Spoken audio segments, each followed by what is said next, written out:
Montado são uma iniciativa que começaram este ano e que têm como objetivo criar um espaço de comunicação e diálogo entre os vários intervenientes no montado, nomeadamente aqueles que estão interessados na sustentabilidade do sistema de montado. Portanto, a primeira tertúlia, o que nós tivemos a fazer foi em conjunto, e quando eu digo em conjunto, estiveram presentes investigadores, proprietários, gestores de montado, administração, portanto várias instituições da administração relacionadas com o montado, em que desenvolvemos uma agenda comum. E é essa agenda de temas que serão discutidos ao longo das tertúlias que conduzem estas tertúlias. E, portanto, hoje o tema é a reflorestação. Já foi discutido, digamos assim, em sala o tema da reflorestação e nessa discussão ficou então decidido fazermos esta visita e por isso é que hoje estamos cá. É a Engenheira Helena Guimarães o convite, ao Dr. Miguel Correia e ao Engenheiro Gonçalo Correia e à Sociedade Agrícola da Herdade das Canas por terem disponibilizado para que visitássemos as explorações, e ao Engenheiro Corte Real, foi meu companheiro de vários anos destas guerras. Os projetos que vamos visitar, felizmente há muitas arborizações boas, tínhamos que escolher umas que fossem de fácil acesso, que tivessem interesse e além disso, como eu referi há bocado, ainda no trajeto permitem-nos ver mais uma série de áreas arborizadas durante estes anos, que uns estão melhores, outros estão piores, mas de um modo geral se podem considerar em boas condições. Aqui na Herdade da Amendoeira temos uma arborização com 45 hectares, com cerca de 11 anos, feita pelo programa Rurais de Reflorestação de Terras Agrícolas, que é esta área que está aqui e onde estamos. Nós estamos aqui sensivelmente nesta zona. Na Herdade das Canas tem a particularidade de, numa área muito próxima, conseguimos ver quatro povoamentos diferentes, instalados em alturas diferentes, com técnicas diferentes, em povoamento puro e em povoamento sobreiro com pinha-manso. O grande esforço de arborização no Alentejo nos últimos 20 anos foi feito ao abrigo do Regulamento 2080 do 2º Quadro Comunitário de Apoio e do Programa Rurais de Reflorestação de Terras Agrícolas do 3º Quadro Comunitário de Apoio. Para termos uma ideia, eu do Rurais não tenho os dados, mas em termos de 2080, estamos a falar no Alentejo de à volta de 76 mil hectares de arborização, 1.700 projetos. No distrito de Évora serão 220 projetos, uma área de arborização de 10 mil hectares, dos quais aproximadamente 8 mil de sobreiro, em povoamento puro ou misto com pinheiro-manso. Esta grande adesão a estes projetos deve-se porque tinham níveis de ajuda muito bons, prémios de perda de rendimento durante 20 anos, prémios de manutenção durante 5 anos. Simultaneamente, na altura em que isto começou, a cortiça tinha um valor comercial bastante interessante e, além disso, estávamos num período de reorganização das explorações decorrentes da PAC, do abandono das culturas tradicionais, nomeadamente os cereais de sequeiro, e o fim do processo da reforma agrária. Portanto, houve uma reorganização e as pessoas aderiram de modo ao novo ordenamento das explorações. Quando falamos das causas de sucesso e de insucesso das arborizações, quando estamos no Alentejo, devido às condições de clima e de solo, as condições na maior parte dos locais são rigorosas. O que, portanto, existe sempre um certo grau de risco associado. Portanto, quando intervimos, há situações em que podemos atenuar este risco e há outras situações que são imponderáveis. A primeira coisa que se deve ter atenção quando se prepara uma arborização é se o local tem aptidão para a espécie que vamos instalar.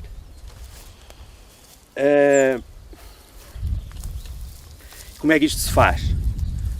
Chegando ao terreno, vendo se a espécie existe, as condições de vegetação em que está. Em segundo lugar, temos que atender ao solo, às características do solo, a presença de substratos rochosos, problemas de hidromorfismo, problemas das camadas impermeáveis em profundidade. Toda a gente diz que devia-se abrir um perfil, mas eu andei 20 anos nesta vida e acho que os perfis que vieram das valas, das charcas, e nunca se abriram os perfis. Seguidamente, o tipo de preparação do terreno deve ser adequado ao local. Eu não vou discutir a preparação do terreno, a não ser que alguém tenha dúvidas, porque hoje em dia aquilo é sempre a mesma coisa, é a ripagem e a vala e como feita em curva de nível, ou não, ou em linhas, consoante o declive do terreno. A ripagem, qual é a profundidade ideal? 70 a 80 centímetros. Na maioria dos casos, 70 a 80 centímetros. Depende se tivermos outras indicações, mas em princípio os 70 a 80 centímetros é mais que suficiente. As plantas e as sementes têm que ser de boa qualidade.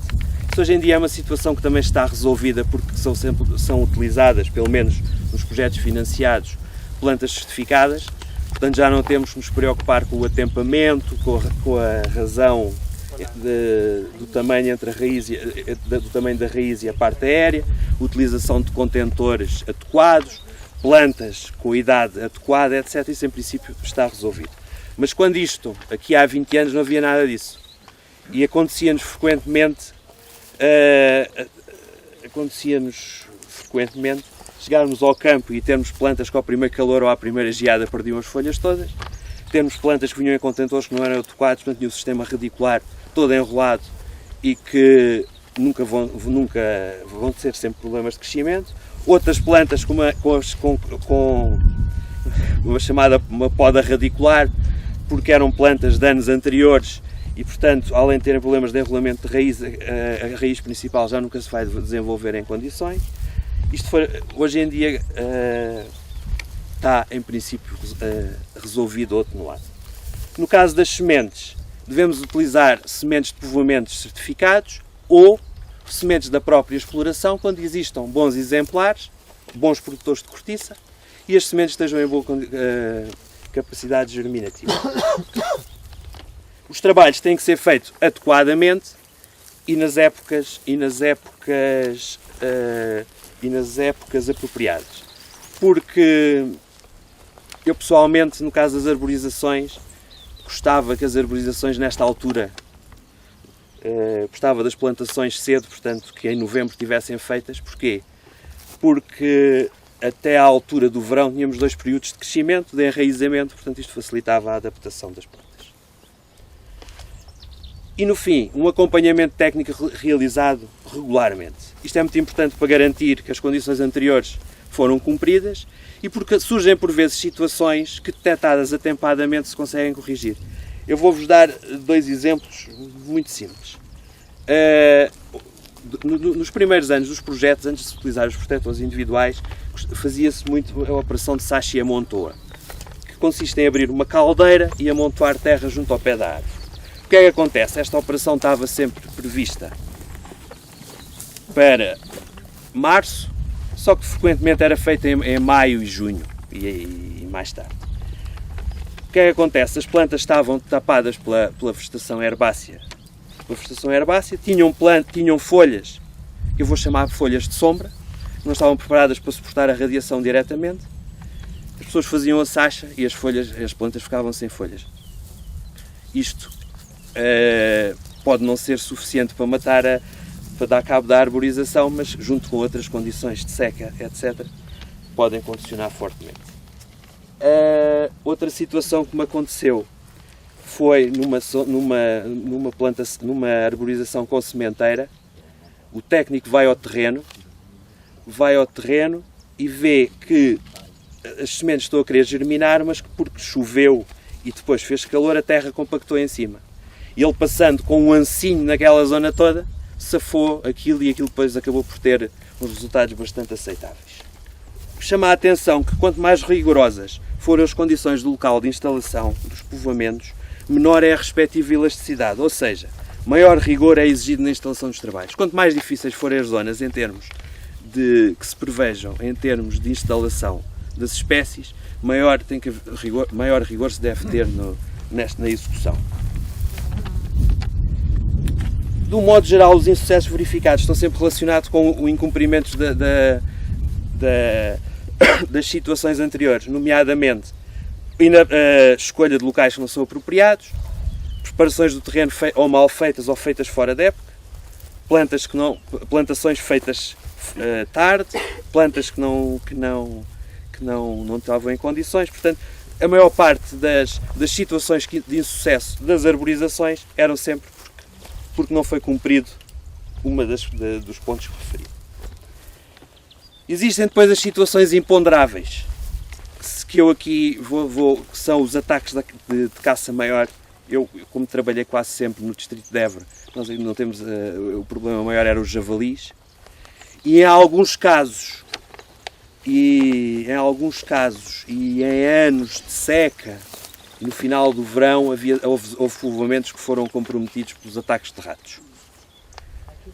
Hoje em dia há menos arborizações, há menos projetos, portanto eu não sei se estas situações se continuam a verificar, mas eu lembro, por exemplo, ali nas Alcáçovas, houve ali 2 ou 3 povoamentos que sofreram disto. Um deles acabou por depois o proprietário desistir, outro está lá, mas foi complicado. No caso particular das arborizações com fundos comunitários, a primeira medida de sucesso, o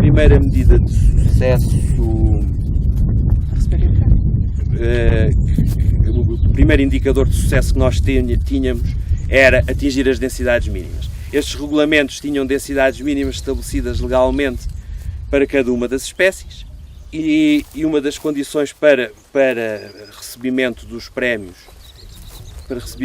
prémios eram o atingir essas densidades. Esta verificação era feita no fim do chamado período da consolidação, ou seja, 5 anos após a retencha. Não há números, os números que existem são da Direção Regional da Agricultura e do IFADAP. Nós nunca fizemos, aquilo na altura que eu lá estava, aquilo para se verificar isto tinha que ser passado projeto a projeto.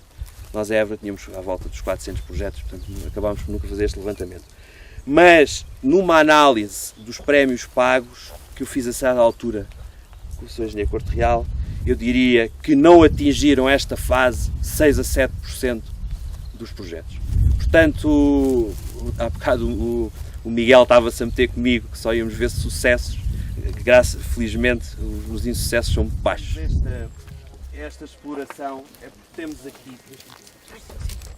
porque temos aqui nesta zona 4 projetos que foram instalados de maneira diferente e em anos diferentes. Temos no verde um povoamento puro, um povoamento puro jovem de Sobreiro com 20 anos, tem cerca de 50 hectares. Que é este. Portanto, nós estamos aqui, neste sítio. 20. 20. Estas aqui. Temos, é o que não se vê, daquele cabeço para lá, um povoamento da mesma idade, que era puro de Sobreiro com pinheiro manso, já foram cortados os pinheiros. Temos um projeto Ruris, que é este,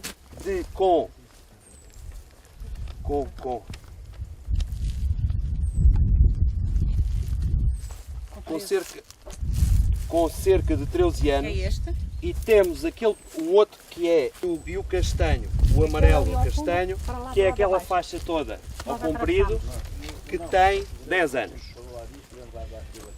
Aquele grande que estava naquela temos, e ainda há, que eu não parei já por uma questão de tempo, aquela zona de arborização mesmo junto ao monte, corresponde a este, é da mesma idade deste projeto que está aqui a azul, que tem 13 anos.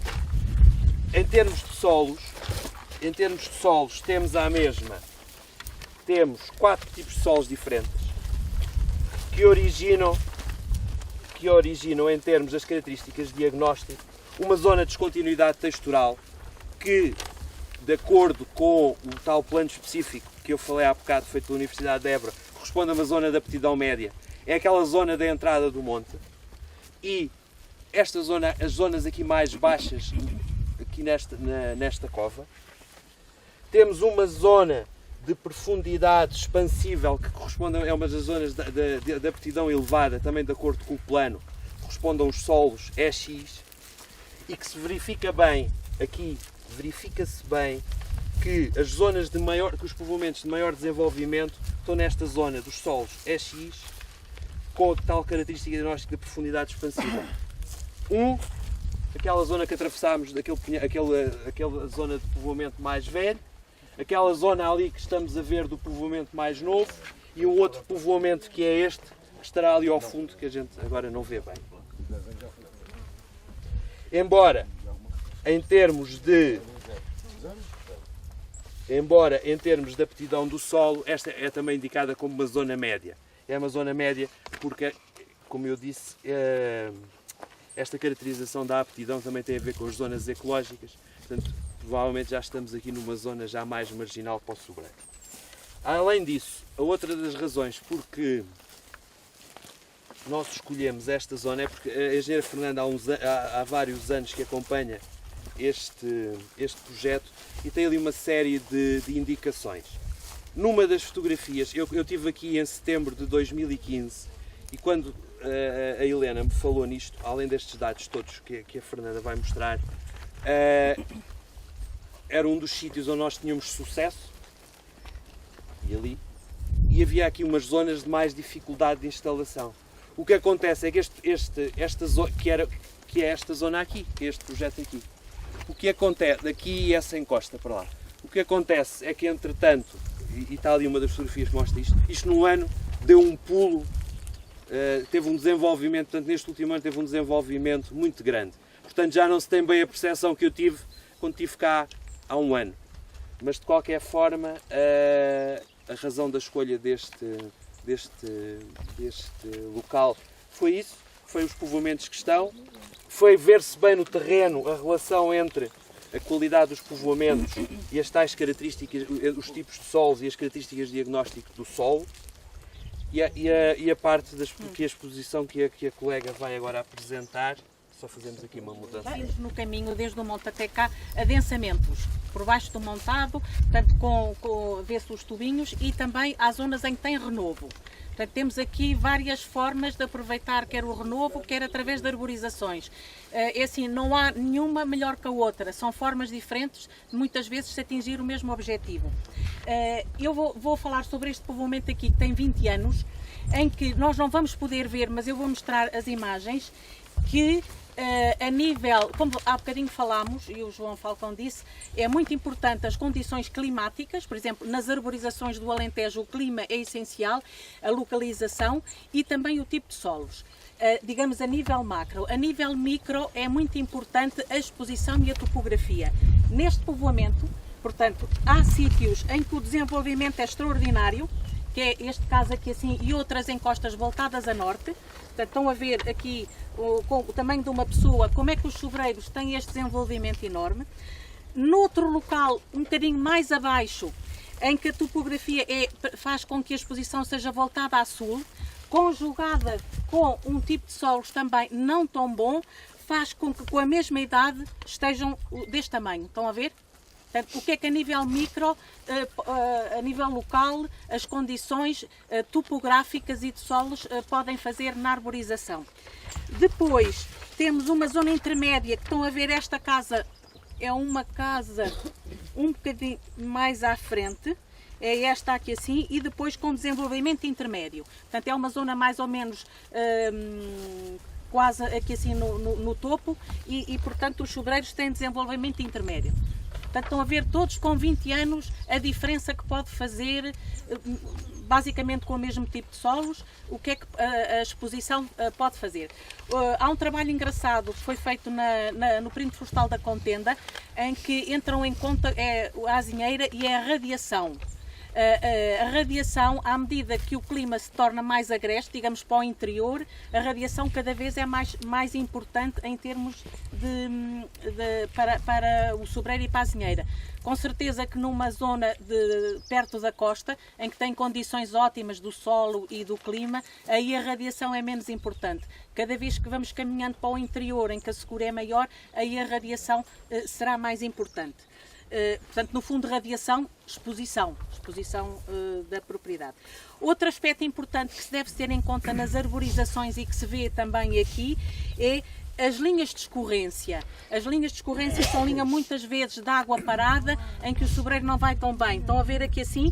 Portanto, corresponde, e vê-se aqui no ortofoto, que é a imagem do Google, que nestas zonas de escorrência, também, apesar de ter sido feita a arborização aqui, o sobreiro não cresceu. Portanto, o que vai acontecer é que nestas zonas, como vimos, de menor, em que o solo é pior e que o desenvolvimento é menor por causa da exposição, eles com certeza irão chegar a adultos com mais atraso do que estes, embora, portanto, porque tudo isto tem boa aptidão para o sobreiro. Isto relativamente, digamos, à instalação. Eu vou mostrar, são duas arborizações com tratamentos diferentes, instalações diferentes. Esta deste lado, portanto, temos uma fotografia de 1999, que foi instalado não em curva de nível, mas assim, em linhas paralelas, mas não em curva de nível, em que era misto de sobreiro e pinheiro. Portanto, essa era uma propriedade aqui das Canas, inicialmente, e foi arborizada assim. Esta do lado foi arborizada em curva de nível, que é esta, só por sobreiro. Está diferenciada por uma cerca. Portanto, e está diferenciada por uma cerca. De há 2 anos, de 2015, em que estão a ver o desenvolvimento dos pinheiros do lado esquerdo. Portanto, os pinheiros cresceram e penso que foi o ano passado, se não estou em erro, Sr. Vitorino, que o proprietário optou por cortar os pinheiros. Porquê? Porque era uma situação que os pinheiros já não estavam a ter a função de proteção como espécie pioneira, e o proprietário optou por cortar todos os pinheiros. Estão a ver aqui o desenvolvimento deles antes do corte e o desenvolvimento dos sobreiros, que se manteve deste lado. Agora, há pouco tempo, viemos cá e tiramos a fotografia. Os já sem pinheiros, os sobreiros deste lado, em linha e agora só sobreiros, e deste lado os sobreiros. Aquilo que nos parece, sem estarmos a fazer medições, é que estes estarão, parece-nos, ligeiramente mais altos em alguns sítios, ligeiramente mais finos, porque estavam debaixo dos pinheiros, estes aqui têm este desenvolvimento num sítios mais grossos, nos sítios com menor desenvolvimento, maior altura, noutros menos. Não sei se queres dizer alguma coisa. Muitas vezes os florestais são criticados por arborizações em linha ficarem com um aspecto artificial. Isto é este povoamento que foi arborizado em linha, em curvas de nível. De facto, se calhar nos primeiros anos podia ter um aspecto bastante artificial, mas estão a ver que com 20 anos praticamente não tem esse aspecto artificial. É um montado como qualquer outro de origem natural. Naturalmente, este foi arborizado em linhas. Como estamos na linha, continua a ter um aspecto um bocadinho mais artificial, mas isso ao longo do tempo e com os desbastes ir-se atenuando. Estão a ver aquela casa ali? Portanto, isto foi em 2015 o desenvolvimento dos sobreiros, e passado um ano, como é que toda esta mancha isto é este ficou? projeto que eu dizia, que é esta zona aqui. Portanto, é aquela parte ali, estão a ver a casa, e num ano o que é que os sobreiros desenvolveram. Portanto, passado um ano, tentámos ter no mesmo sítio, agora ainda não é este. Agora, desculpa. Certo? Agora só para uma parte final. O 2080 era um programa de arborização de terras agrícolas. Portanto, era um projeto de arborização de terras agrícolas e fomos ver na carta agrícola o que é que estava cá antes e até nos próprios projetos era dito o que é que estava. Portanto, estamos a ver neste sítio, aqui onde estamos, que é aqui, portanto, esta parte aqui assim, era uma parte de cultura arvense e outra parte olival. Portanto, aqui havia umas partes de cultura arvense e por ali era o olival e depois um olival lá ao fundo. Atualmente ficou tudo como, digamos, como sobreiral e, portanto, estão a ver as alterações em termos de paisagem. E o olival era intensivo? Não, era era tradicional. tradicional. Era um olival tradicional.